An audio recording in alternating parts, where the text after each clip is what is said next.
Granddaddy. Granddaddy John Connor lived in this house, and it belongs to Hal Priester now?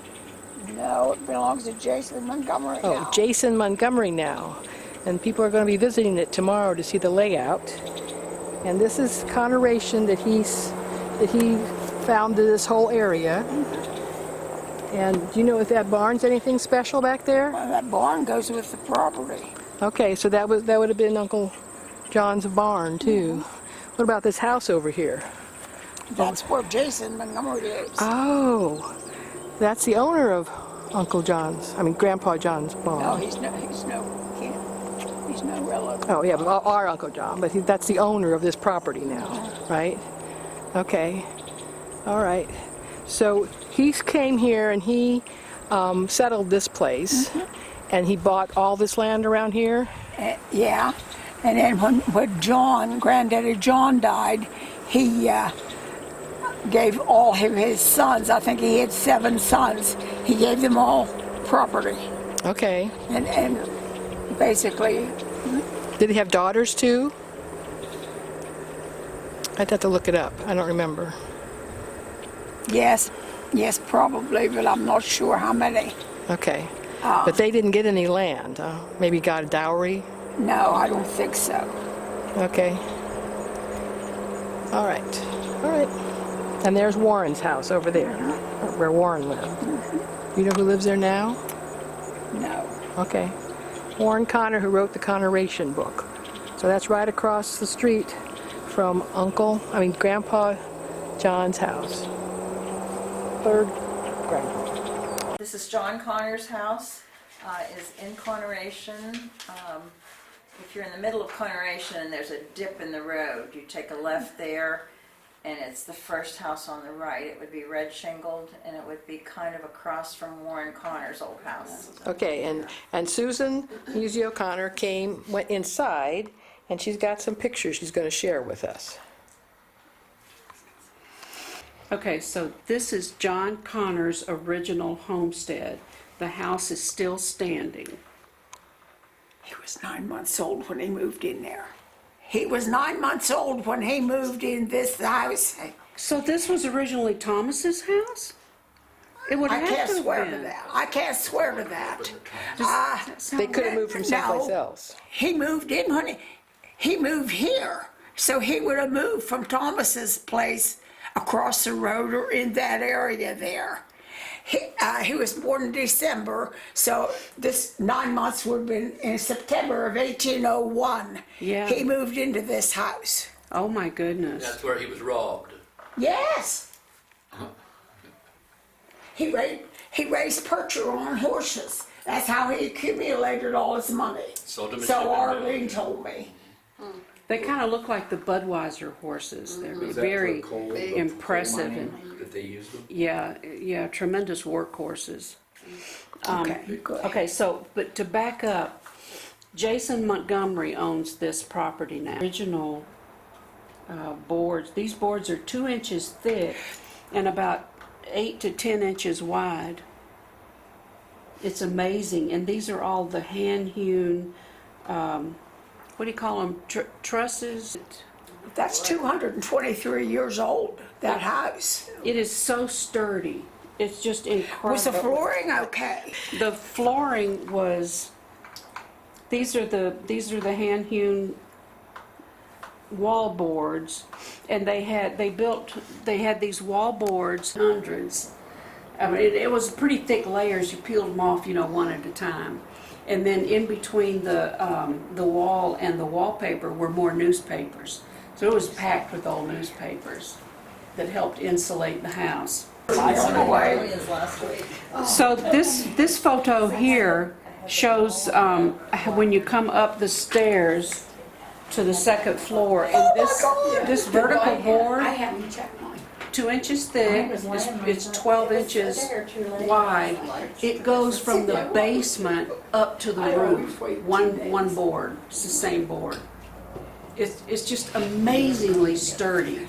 Did you go up to the second floor? Yes. Oh my God! I went all through it. She thought she was at an amusement How park. many rooms were upstairs? One of the I was rides. never in the upstairs. Well, it's all one big, just one big, Opening. because they took down all Oh, of the. okay, yeah. okay. Somebody had tried to remodel it a while ago and they tried to put in a bathroom and the kitchen is all gone. I'm sure the original stove Jason's brother sold online when they started taking So taking it's been things. a long time before, since anybody's lived there. Yes, Alberta Schweitzer, from Rogersburg town. that's the here. original windows and She that's lived the there the last person I chimney on know the, of. if you're looking at the house, And she this had is a the lot of chimney things on the stored in right. their history, things stored Yeah. pertaining to her family. Yeah. It was good, but even So there's one of the original windows. Look at how pretty that is. You want to turn around? Yeah, one of No, the that original would be- windows. Well, they're all This is the guy original. that came from Ireland. I'll have to let you It look was at his this. son. He was And I'll born in send you a State in copy of all 1800. this. I was fascinated by He not would only the be craftsmanship of the Sydney, hand-hewn and then wood, but also the windows and the front door. Nelson. And to think back Yes. all those years ago, how they had the knowledge to do that. It would take a hell of a He's a lot of direct work ancestor. to do it. Yeah. And I don't know how many, Let me give you a visual.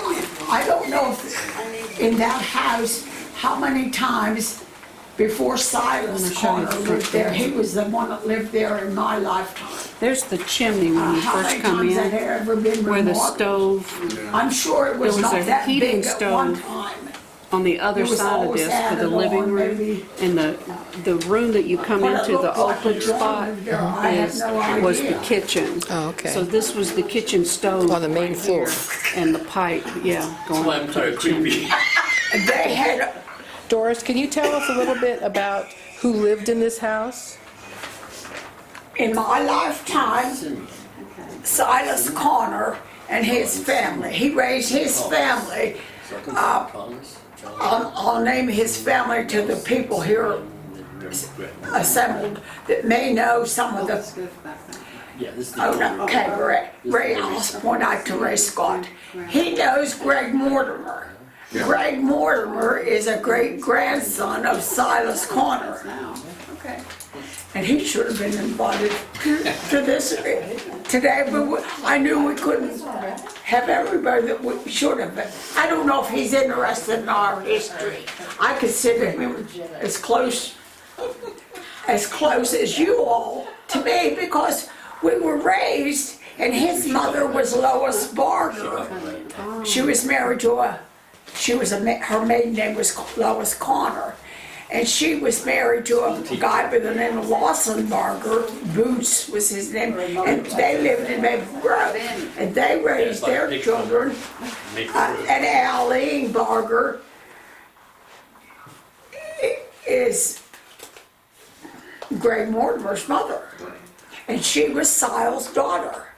And all those people, and So, Okay, Silas Connor raised his children in this house. in my lifetime. Okay. And we would go and visit them every so often, just for something to do. He had a daughter, Velma, married to Rankin. Loyal Rankin was his name. Mandy. He was a carpenter by trade. And then she was there living there with her father, and I don't know when her and Mandy got married, but after Sile, her father died, then she married this Mandy Rankin. I think they were still, had been friends up until that time, but they weren't married. But okay, back to the people that lived in the house. And so we would go up there and visit, and Velma was a unlicensed barber. She would cut people's hair, that was what, and give home permanence. Tony Permanence was she would give people permanence. Mom you know, and she would cut Virginia's hair because Virginia had natural curly hair. In that house? Uh-huh, yeah. So how long has it been since somebody lived in there? What? How long has it been since somebody lived in that house? I can't answer that. Well, how long has it been since, well, when was the time that you were going there and getting permanents In and the early stuff? 40s. Okay, so somebody was living there in the 40s? Yeah. Oh, yes. Okay. And he lived, I think Sile, I don't have the information at my fingertips. He passed away in maybe the early 60s, and that house had been occupied. And like I said, after Sile passed away, I don't know how many different families had lived there. Harry Stewart and his sister Emma. Before Silas moved in, who was living there? And John. that's the only two families that are connected to us that live there. So John, Yeah. and you said he moved in when he was how ages old? John was not 9 months old. Okay. So he lived there all of his life, and then he passed it on to Yeah. his son. Okay. Well, then Silas and Mame, she was a stit. Her name was Mary, but we called her Mame, and I can't remember ever visually seeing her because she passed away in the early 40s. But they had a daughter. They had a daughter, Mary. She was a very young girl. She was probably 19, and she developed tuberculosis. And she was in a sanitarium. I'm taking Susan's time. I'm sorry. She was in a sanitarium to be treated for tuberculosis, and at Crescent, Pennsylvania, and that's down on the other side of Johnstown, in that area down in there somewhere. They had a sanitarium down there, and she was there and I don't know if she died in the sanitarium or if she died back at home, if they brought her home to die. But anyhow, she had tuberculosis. We would go up to visit the family up there, and back then, it was the same as it was with polio, and I was thinking about this last night, how not knowing the origin of polio, how different things affected. We were told not to eat the skin from the peaches. You know how the fuzz on the peaches was one question about what was causing polio back then. That was in early 50s, I'm assuming. But anyhow, this girl had tuberculosis, and we would go up to visit them. This was long after she had passed away. I never knew her, never remember ever seeing her because she would be in the sanitarium, and I don't know for how long she was in there.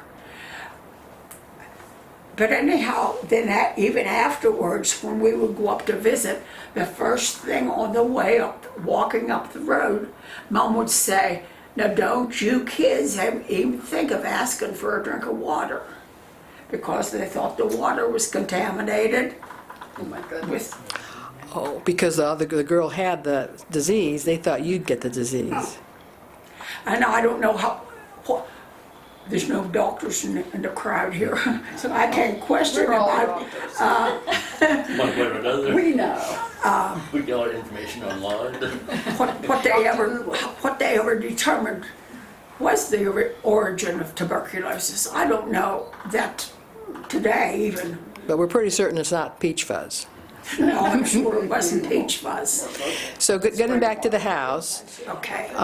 did you have more to say about Yes. anything So you said? when I first came around the back, and then we were gonna go in the opening in the side of the house, yeah, Jason's bull had gone in there, and Jason had a lot of he still does have building supplies in there, but he had a stack of insulation.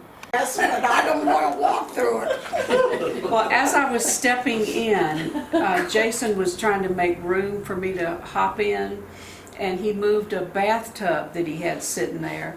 And when he moved the bathtub, this is the picture that I saw, and this was sitting there. What time?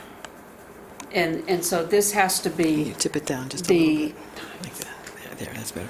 the iron rest that Barbara Connor used to iron clothes. And then the other thing I want to show you about the house is the front door. Well, this is the original brick chimney where the stove was. And you can see the stovepipe hole there with the bird's nest in it. And So there's Was a there any basement. baths in the house? no, Oh, thank God. So there was a basement, there was a first floor and a second floor? Is that Yep. how it worked? And you walked in on the first floor? we walked in on the first floor. Jason went down in the basement. I don't know how he got there, but I think he hopped down in and came back up. I didn't know, I don't, well, yes, I'm assuming there's the an attic. family used the basement at one time because Yeah. they would can vegetables and, Yeah. you know, it would have to have a place to store them. So- There was no, they had electricity, but there was no, they had very, very good drinking water if you were allowed to drink it. They had a good spring there. Yeah, Jason showed me the original spring house, and he said there was an extra little building over there up from the spring house that held all their canned goods. He said there were thousands of jars of canned vegetables. Really? Well, talk about the spring house. The spring house on the property was where Uncle Nels and Aunt Jess went to housekeeping. There was an upstairs living quarters. Jason said it looked like somebody lived there at one time. Uncle Nels and Aunt Jess went to housekeeping. Your grandpa, What do you mean they went to housekeeping? What does that mean? when they get married, they had to have a house to live in, so okay. they, Old-fashioned term. Went to Barbara, housekeeping. you're too Yep. young. No, I'm not from this area. You guys have a different language here. So they lived on the property too, on that separate building, okay. yeah, well, yeah. And that would have been in, I don't know when they were married, and I don't We'll have to know, look at the book. they wouldn't have lived there in John's time. No, I think Sile would have been the occupant of that house at that time. I don't know how far back Uncle Nels goes. Do you have more to talk about? This is the original front door of the house, which blew me away. This has to be an expensive door, especially back then. It's got Etched this glass, beautiful right? Is glass. that etching? It's an etching, and it's a windmill. Oval. It's a rectangular piece of glass with an oval etching of this windmill and flowery stuff, and just beautiful. And the original, I don't know if you can see it, but I did try to get a copy of the original knobs on the, yeah, I didn't get it. I couldn't get everything, but Yeah. it's just that this house was so well built. It's still standing so sturdy and strong. Do you think Nelson's house was built over the same pattern? Yes. Okay, they were Simeon and Nelson. And John. Most of the houses at that time were built the same way. Yeah, okay. Because you would have had a good set of plans, I imagine, right, guys? And then I just everybody used the same. I just wonder if the Zillafros built the basement for that. Oh, yeah. Mr. Zillafro was the best stonemason in Clarion County. Well, it was Armstrong back then, but yeah, he excelled. I found that written somewhere. I have a copy of that. But anyway, yeah, And wonderful And foundations. in Violet's book, she mentioned the fact that the people with the name of Zillafro had built a foundation for our grandpa's house. And the church and the schoolhouse, and they did a lot of the gravestones for the graveyard in Mount Well, Zillafro. for the church at the time, it would have been that Baptist church that was down below the road from the Conneration Church today. Okay. It would have been that Baptist Yeah. church, because that church down there today was built in 1941. So this was the original church on the other side of the road? It was a Baptist. Okay. And there's pictures. I think it I don't know what happened to, if it just got old and fell down or if it burnt down. And Carrie, none of Carrie's family represented here. I'd like to have had one from each generation of the family, but I didn't know how much room we had here. You know, and I didn't want to. But I invited Hal Priester, and he would, and he said if there was nothing going on, but you know. Can you, well, since we're talking about the sons and the houses and stuff, when Simeon, wait a minute, at what point was the main tract of land, I guess that's John's land? When was it split up amongst all the sons? Do you know? I mean, when he died, they all got a piece? Is that how it happened? John had 7 sons, and granddaddy John, and he willed everybody, each of the 7 sons, he willed property, and Grandpap Simeon bought the property that his land is on from James, Knox, Polk, Connor. I've got the deeds that show all this, but the original tract that Thomas Connor settled on was 1,000 acres, and it was part of the Weiling purchases. You know, William Penn purchased all this property and then divvied it up if you would go settle on it and improve the land.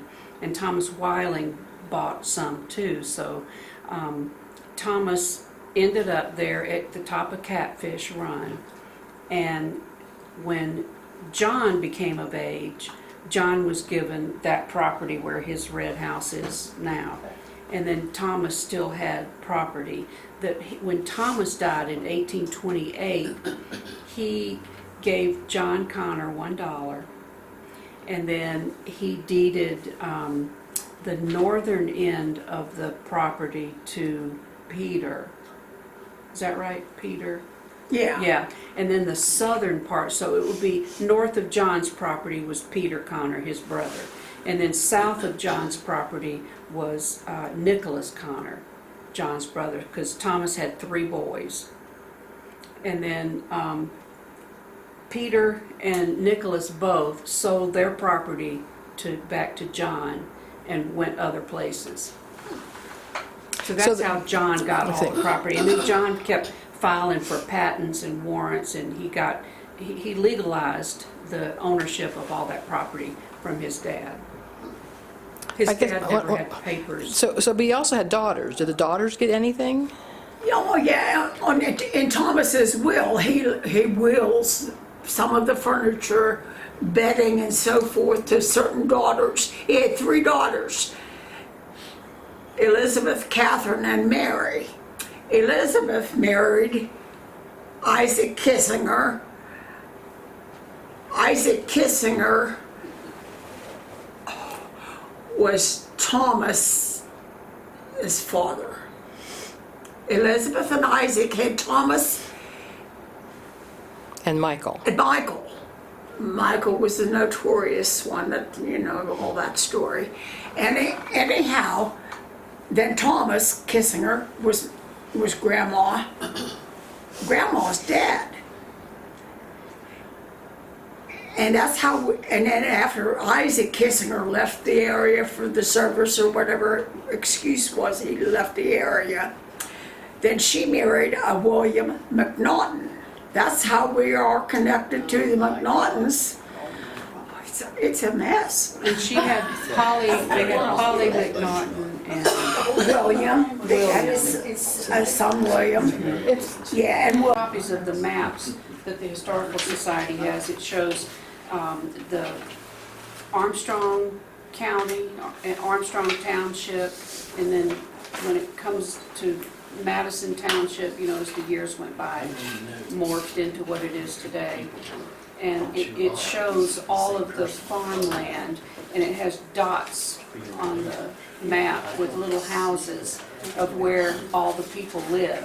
So it shows the house on the map, has the name of the homeowner, and it shows the original Connor schoolhouse, and shows the, I think there was a grist mill and some kind of furnace, blast furnace, if that makes sense, and then where the coal company was, and they had a coal chute up in Catfish, and they would put the coal on, and it would go all the way down to Sarah Furnace, where it was loaded onto the trains and the barges.